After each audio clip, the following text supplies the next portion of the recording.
شہر لاہور کی بات کریں جہاں پر کل رات ہونے والی طوفانی بارش نے ایک طرف گرمی کا زور توڑ دیا اور دوسری جانب یہ بارش گندم کے لیے کتنا نقصان دہ ثابت ہو رہی ہے ہمارے نمائندے بتائیں گے۔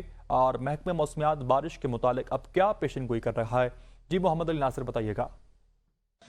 جی بالکل، رات بھر سے شہر لاہور کے اندر بارش ہوتی رہی اور کافی تیز بارش ہوئی، اور آج بھی ہم دیکھ رہے ہیں کہ لاہور کے مختلف مقامات پر ابھی تک پانی جمع ہے، اور اس وقت بھی موسم کی یہ صورتحال ہے کہ بادل آتے ہیں، کبھی سورج نکل آتا ہے، بادلوں اور سورج کے درمیان آنکھ مچولی کا سلسلہ بھی جاری ہے۔ محکمہ موسمیات نے یہی کہا ہے کہ آئندہ 24 گھنٹے تک مزید تیز ہوائیں چلنے کا بھی امکان ہے، آندھی کا بھی امکان ہے اور بارش کا بھی امکان ظاہر کیا گیا ہے۔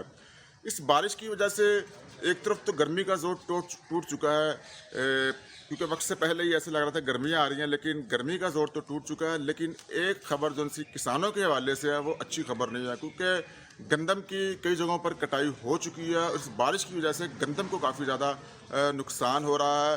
لاہور کے مختلف مقامات پر پانی جمع ہے اور پانی کو نکالنے کے لیے واسا کی جانب سے اور ضلع انتظامیہ کی جانب سے بھی کوئی خاص انتظامات ہوتے ہوئے دکھائی نہیں دیے۔